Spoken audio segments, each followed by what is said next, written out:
नीतीश राजपूत के इस 55 मिनट के एसएससी वाले वीडियो को 1 मिनट में शॉर्ट में समझते हैं। एसएससी यानी कि स्टाफ सिलेक्शन कमीशन पहले ऑफलाइन पेन और पेपर पे एग्जाम कराता था, लेकिन जैसे एग्जाम देने वालों की संख्या बढ़ी तो इस सिस्टम को संभालना मुश्किल हो गया और धांधली बढ़ने लग गई। तो इसका सॉल्यूशन था कि पेन और पेपर से एग्जाम ट्रांसफर किया जाए, कंप्यूटर बेस्ड पे ऑनलाइन पेपर कराया जाए और इसके लिए किसी प्राइवेट कंपनी को हायर करना था जो कि ऑनलाइन एग्जाम करवा सके। तो इसी के तहत 2018 से 2023 तक टाटा कंसल्टेंसी सर्विसेज यानी कि टीसीएस एग्जाम करवाती थी, लेकिन 2023 में टीसीएस का ये टेंडर एक्सपायर होने वाला था और एक नया टेंडर भरने जा रहा था। अब इस नए टेंडर में क्या किया कि इन्होंने रूल ही बदल दिए। अगर पुराने रूल रखते तो टीसीएस ही इसको अप्लाई कर पाती, वही एलिजिबल थी, लेकिन नए रूल के अकॉर्डिंग अब और भी कंपनियां अप्लाई करने के लिए एलिजिबल हो गई और इसी में एक नाम आता है एडुकेटी। एसएससी के स्टैंडर्ड से पहले एडुकेटी अलग अलग स्टेट में जहां बीजेपी की सरकार थी वहां पे एग्जाम करवाती थी और वहां पे ये अपना टेंडर जीत भी जाती, फिर सरकार इसके लिए रूल भी बदल देती थी और टेंडर किसी न किसी तरीके से एडुकेटी के पास चला जाता था। सबसे बड़ा एग्जांपल नीट का एग्जाम, जेईई का एग्जाम कराने वाली एनटीए का जो टेंडर है वो भी एडुकेटी के पास चला गया था,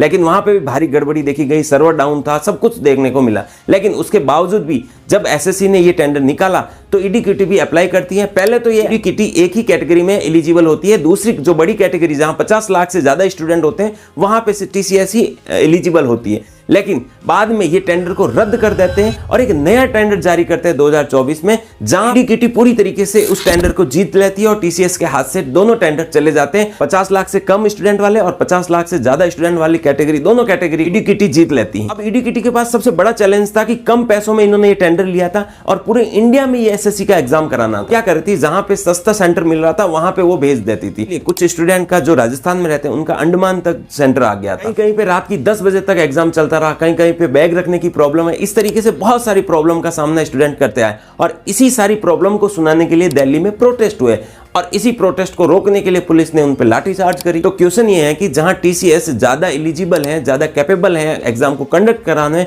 उसके बावजूद भी एडुकेटी को ये टेंडर क्यों दिया गया? जब सस्ते में टेंडर दिया तो वो स्टूडेंट्स के फॉर्म में फीस में पैसे कम क्यों नहीं हुए? स्टूडेंट तो अपने पैसे उतने ही दे रहे हैं, मतलब पहले जो पैसे दे रहे थे उतने ही पैसों में खराब सर्विस लेना। अगर आपको लगता है कि और डिटेल में इसको जानना है तो आप नीतीश भाई का वो वीडियो देख लेना, लेकिन आपको लगता है कि टाइम बच गया तो मुझे फॉलो करना ना भूले।